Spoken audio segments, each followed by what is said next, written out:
Greetings. This is Uncle Russ coming to you once again on a very, very cold day here in Iowa. Nice and warm here in Major Tom's basement. We're going to be talking about some comic books for sale today on Lot 22 Sellers on eBay, and also talking to you about some other comic book collectibles. First up today, Marvel Fanfare, issue number 9. We're going to be talking exclusively about issues of Marvel Fanfare. This was a great series that Marvel Comics ran. Started in 1982, went for 60 issues all the way to 1992. Here, issue number 9, featuring the cover feature, The Man-Thing, written by J.M. DeMatteis, with artwork by the great Gray Morrow. Also, this has a Butch Guice portfolio and a very, very beautiful backup feature, an adaptation of one of Rudyard Kipling's Jungle Book tales, featuring Mowgli, with art by Gil Kane and P. Craig Russell. This is a bargain today at $2.99. Next up, Marvel Fanfare, issue number 14, featuring a story featuring one of the best Avengers of all time, The Vision. Also featuring the Fantastic Four. This is written by Roger McKenzie with art by Rick Leonardi. Also the backup feature, Quicksilver, written by Joe Duffy, artwork by Alan Weiss. Marvel Fanfare featured, it was an anthology title, and it had no ads. It was 32 pages of comic book goodness. This issue number 14 is yours at a bargain, $2.99.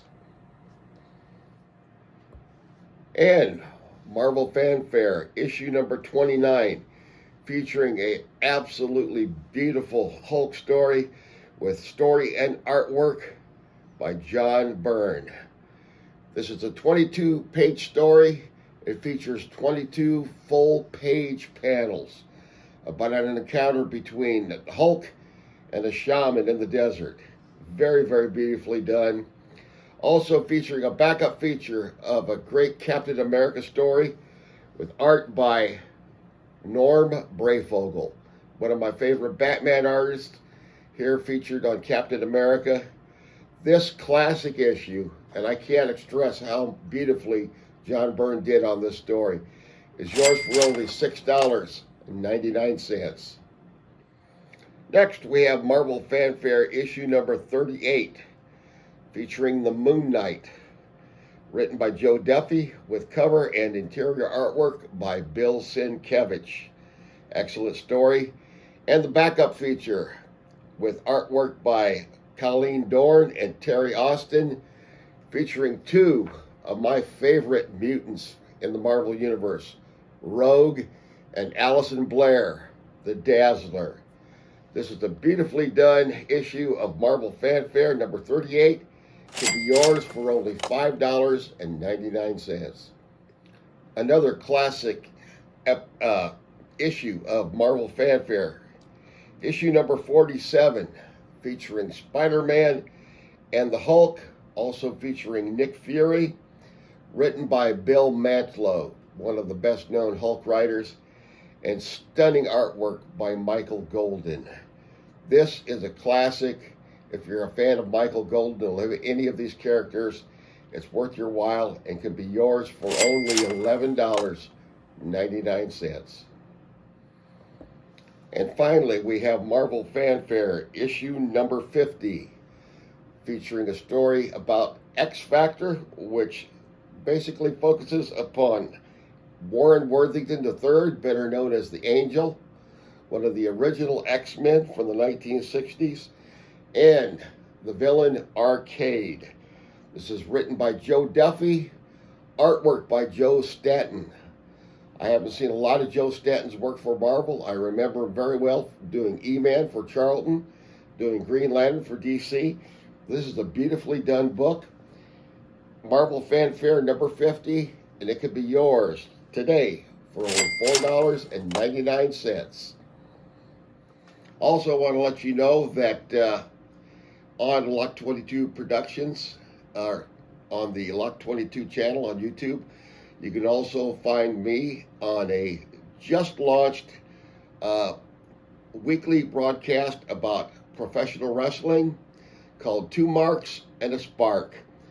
It is co-hosted by myself and Ben Shrewsbury, who has done versions of this broadcast before, is returning now. I've signed on as co-host. We started this last Sunday with commentary about the annual Royal Rumble. If you're a professional wrestling fan, I highly recommend you check it out. Give us some feedback and let us know what you think. Now I want to feature some of the collectibles from my collection. These that are not for sale at this time. But magazines, largely a dead genre in many ways. However, there are some magazines which are exclusively devoted to comic book related content.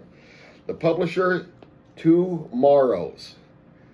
This is one of their titles, Alter Ego. This is talking about the 100th birthday of Stan Lee, the 61st anniversary of the Fantastic Four. Another one of their titles, which focuses on individual creators. This one, Comic Book Creator, focusing on Paul Gulacy and martial arts comic books. However, my favorite title, I try not to miss a single issue, put out by Tomorrow's Publishing, is called Back Issues. This is a great historical reference magazine. This one in particular is a favorite of mine. It has to do with Bronze Age newspaper comic strips. In this era, there were some of the last of the truly great newspaper comic strips. You had Star Trek, you had The Amazing Spider-Man, you had Howard the Duck, you had DC superheroes showing up in the newspaper comic strips. There also is a wonderful feature right here about a magazine from the past, sadly now gone, but I remember subscribing to it. This was the Menominee Falls Gazette, published in Menominee Falls, Wisconsin. It was a weekly publication. It featured dozens and dozens of newspaper comic strips, all collected into one format. This magazine ran for decades.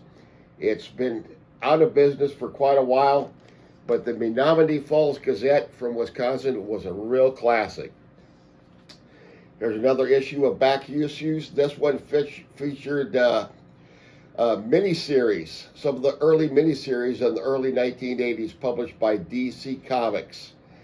And if you're a fan of comic books from that era, this is just a treasure trove of many, many wonderful miniseries. This is before 1986, before the Crisis on Infinite Earths, which supposedly consolidated all the many Infinite Earths into one.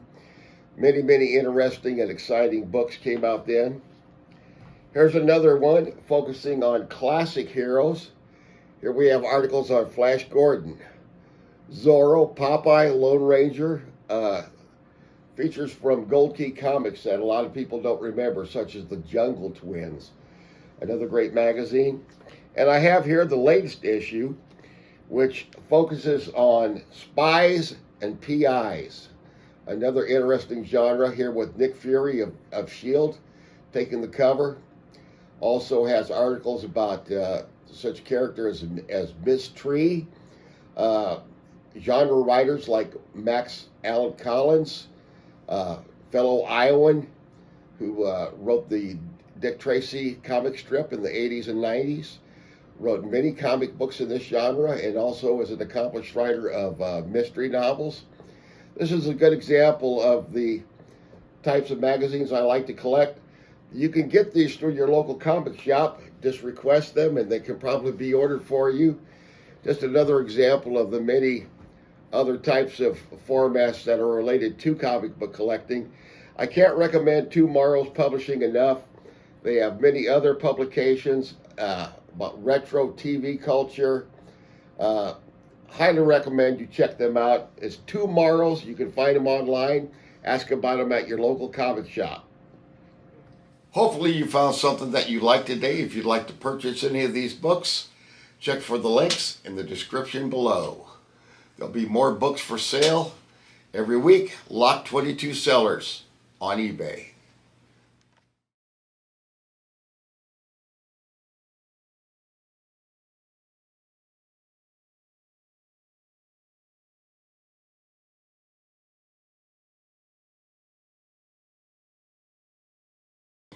Lock 22. Have a good day. Luck.